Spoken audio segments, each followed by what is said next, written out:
Hey, what's up? Today I'm gonna share with you one of the evergreen traps in the Sicilian defense that you can use as white against the Sicilian defense. In particular, in the Dragon variation of the Sicilian defense, which happens after the black's move pawn to g6. Black is obviously going to fianchetto their bishop on the next move, and while anticipating black to do so, you're playing pawn to f4, which sets this clever trap. It's called live-and-fish variation, and in fact it's been around for a long time, but people keep falling into this trap over and over again like crazy. Let me share with you the statistics of this opening. Here in the bottom right corner you can see the statistics from the game database, and you can see that still the most played move for black is bishop to g7, which is kinda wrong. And after that, after white goes pawn to e5 and we trade the pawns, you can see that black goes knight g4 and knight to d5, which are also losing by force. It's pretty remarkable that the most played moves in this line are just losing for black, and now I'm going to show you exactly how you can take advantage of them. Alright, we're coming back to the board, and here, what if black goes bishop g7? They usually do so because, again, it just makes sense. They just played pawn to g6 on the previous move, preparing bishop to g7, and therefore they just go ahead and play it. But the problem with this move is that it allows white to kick off that early attack in the center by pushing pawn to e5 and starting to attack the black's knight. And even though it looks like a very simple threat to handle, in fact it causes a lot of troubles for black. Let's take a look. First of all, black would probably trade off the pawns, and now the black's knight needs to go away somewhere. They usually go to one of these three squares, and we're going to analyze all these variations. And let's start off with knight to g4, which looks the most aggressive. Black is simply trying to capture your pawn. In this case, you play bishop b5 check, and at this point black may already realize that something is going wrong, because it's not that easy to stop this check somehow, because they can't go knight c6. You're controlling the square two times and you can just grab the knight and win material afterwards. Therefore, that's not an option for black, really. If they play bishop d7, the move which looks the most natural, in this case is just losing, because you can take advantage of the pin and simply capture the knight for nothing. Because of the pin, black cannot recapture, and thus you're just winning that knight of black for nothing. You're winning the knight. Therefore, black actually has to go king to f8, hoping that in this case they would save the knight on g4, which is kind of true, but on the opposite side of the coin, they are actually losing the game due to another interesting tactical motif. I'll give you a second so that you can find it out yourself. How would you play here as white? And the winning move for white here is knight to e6 check, which is check to the black's king, and at the same time it's also a discovered attack of the black's queen. Therefore, in this line you're just beautifully winning the game in 11 moves. Or coming back to the starting position of this variation, black goes bishop g7, you push the pawn forward, attacking the knight. We just analyzed that knight g4 is simply losing for black after you giving check to the black's king. What if they go knight to d5? That's another naturally looking move which is also losing, and the reason is quite similar. You still go bishop b5 check, which again creates kind of similar problems for black.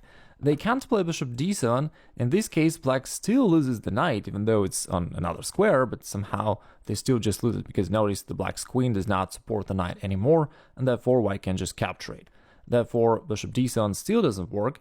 And if not bishop d7, they would again have to move their king away, which is already bad because it makes the king vulnerable and locks the rook there in the corner so that it can't operate in the future.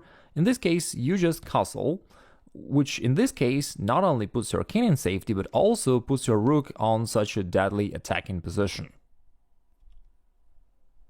Here, your opponents will very often hope to trade off the knights by capturing your knight on c3, but instead of recapturing, you would surprise them with a move knight to e6. We kind of saw a similar motif before. Again, this is check and discovered attack to the black's queen, therefore you'll capture the queen on the next move, winning the game. Therefore, black can't go there. Let's take a move back.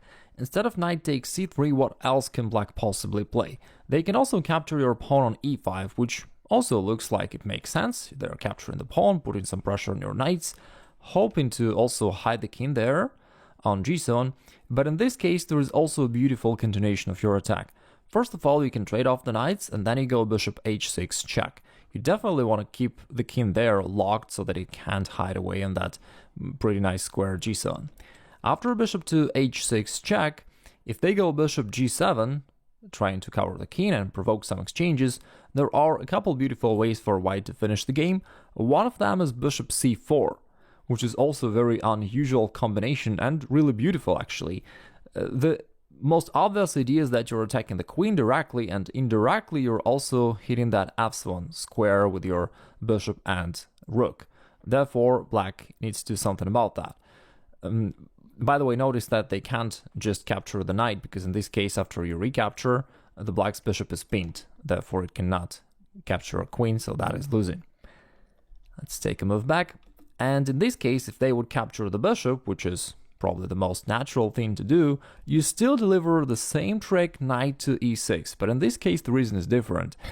Earlier, your idea was to capture black's queen on d8, but in this case, you just go there to d8 without any captures, actually with sacrificing material, and yet it's still very effective. This is just checkmate. I'm coming a few moves backward, and here we analyze that bishop g7 is losing after you implement this really beautiful sacrifice bishop to c4. But what if black goes king to g8? In this case, I'd like to ask you to think about this and to find the winning continuation for white. Please think about it and write it down in the comments below. It's interesting because white has a couple of attacking ideas here, but you need to find the strongest. Feel free to pause the video, think about it, write it down in the comments below, and then resume watching the video. Now let me show you another interesting variation. White still goes pawn to e5, and at this point we already discussed knight to g4. We started talking about bishop to b5. After that you go bishop b5 check, king goes to f8, and there you castle. In this case, we notice that taking your knight or the pawn is losing for black.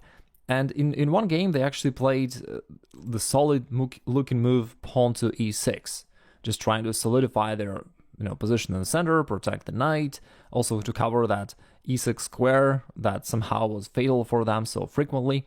In this case, in one of the games, white played queen to f3, preparing the very straightforward checkmate.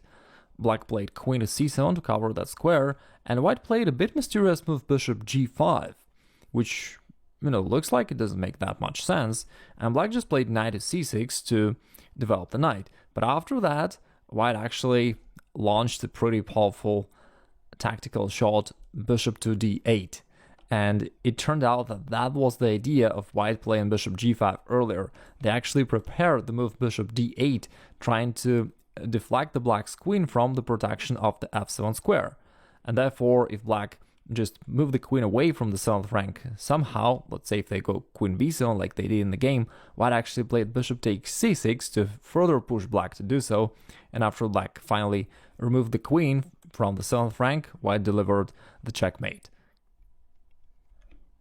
What I really like about this whole variation is that there are so many beautiful checkmates and attacking opportunities for white, and that's why I really love playing it myself.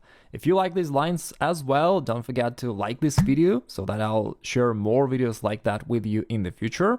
And we're moving on to the final line that we need to analyze. We analyzed that the moves knight to g4 as well as knight to d5 are just losing quite immediately, I'd say, because really within the next few moves you are very likely to win the game. And the best move is knight to d7, even though it looks bad actually for black, because white can, and probably should, push the pawn forward to e6, attacking the knight and also the f7 pawn. In this case, what can black do? Well, just taking there is probably bad, because after that you deliver your knight to e6, which creates just too much pressure onto the black's position, and black does not want that. It's much better for them to move the knight away. What if they move the knight back to f6?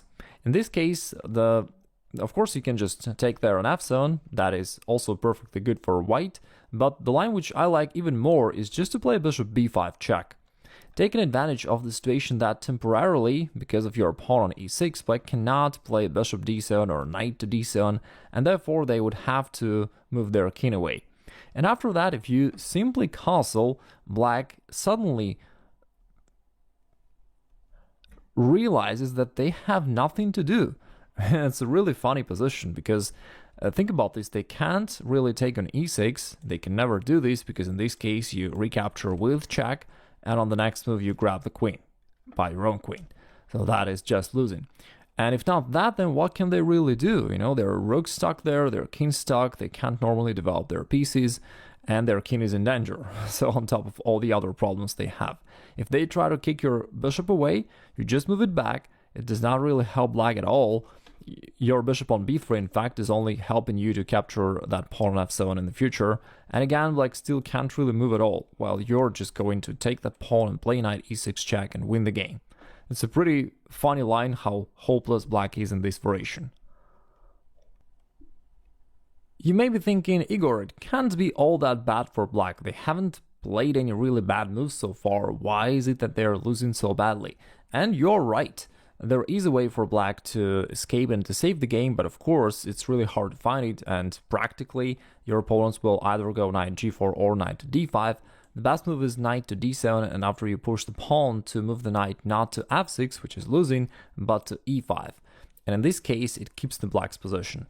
After you trade off that pawns on f7 and you play bishop b5 check, finally black can cover their king without any other bad things happening to them, and in this case black is doing fine.